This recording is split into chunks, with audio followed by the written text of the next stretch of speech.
We like things that match. Like place cards. And seating charts. And menus. And cold opens to videos. Well, this is awkward.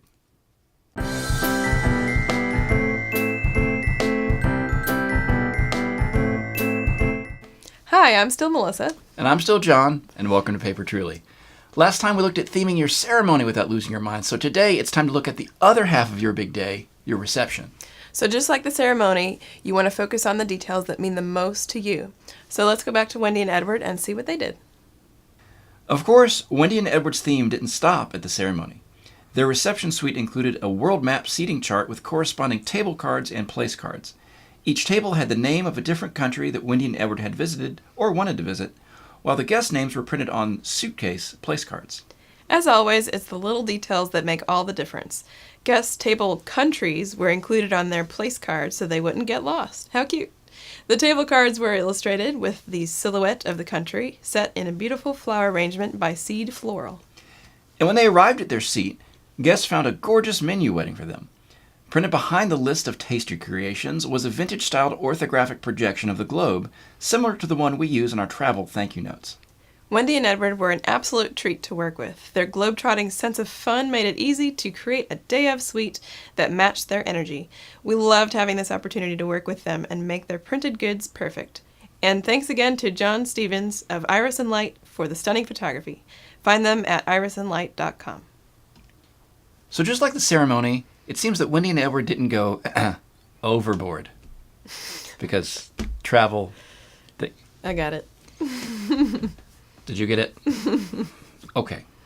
So, just like last time, I'm going to ask you some questions, and they may be some of the same questions that we looked at last time about the ceremony, but there will probably be a couple things specific to the reception. So, ready? Yeah. Okay, so why did Wendy and Edward's theme work so well?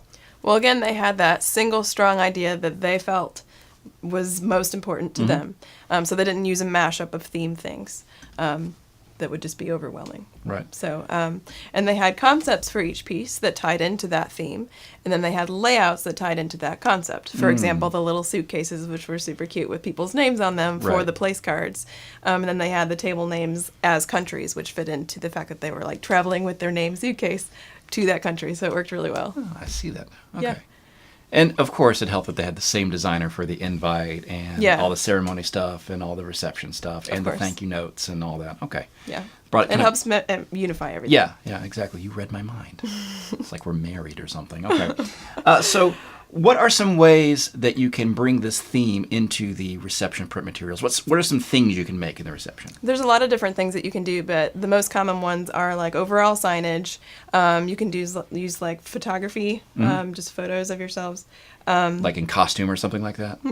I guess. That could be fun. Menus, place cards, buffet cards if you have a buffet-style meal so that people know what they're walking up to and selecting.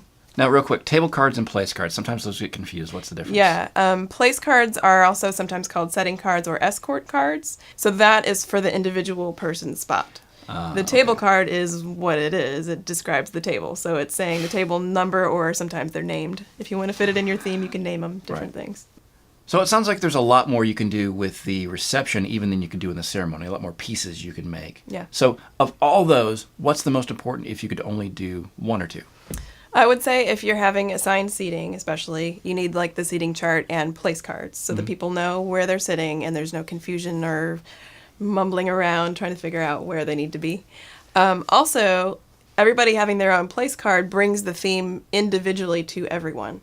So you kind of are forced to experience the theme on an individual basis because it's right there. Right. If you're not having assigned seating, the menu is a really good way to do that same thing because everybody can have their menu and they know what's coming for dinner so they can be excited about what they're about to eat. Right. But you can bring the theme to them by just placing the menu in front of each person. I see. So the idea there is that the most expensive part of any piece is actually the design and not the print costs. So if you get one thing designed and just make a bunch of them, you have a lot of little points that everybody gets to see the theme. Yeah. Rather than like just one big massive thing in the middle of the room. Yeah. So a lot of people do not a menu for everyone. They just do like one or a few per table, but not one per individual. But like it's really not that much extra to print a few extras as far as the printing costs, and then they get to experience that like that menu is for them. Yeah. And not just. I just thought of one that we saw when wedding we went to actually was our first date. Oh my gosh. take no advice from that. But it did work out for us. Where they had like a little game booklet that you could play, and that was kind of cool. Yeah. Okay, so with that in mind, and actually with that idea in mind, what are some special ways then that you can bring in your theme into your reception? Actually, this week I'm working on a really fun guest book idea for a fantasy-themed wedding. Mm-hmm. So they're using the contract piece that Bilbo uses from the first Hobbit movie when like the dwarves are trying to like get him to come on their adventure. So he has to read through all this stuff. So we're making a guest book that's like that, but instead of like that kind of contract stuff, it's like how the guest will be enjoying this event and stuff like that. Recommendations and things to follow. And then there's a space with a bunch of blank space on the contract itself that says like sign here under, so they can put their well wishes and their signatures there. It's a really, really fun way to individually and interestingly tie in that theme so that they get to partake in it. Cool. Yeah, with their pencil. I'm looking forward to seeing the end result of that. It's been Yeah. cool to see you designing it, and we've talked a lot about it, and I've gotten to write some really funny things. We're huge for nerds, it, so we're really excited about it. By the way, we're huge nerds. Most people don't really do that much really interesting stuff They with don't. guest books. Yeah. I don't know why they don't, because that's the thing that you would keep.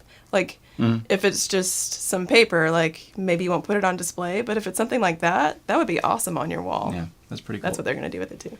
All right. So, if you had to pick either ceremony or reception, which one would you put more of your theme into?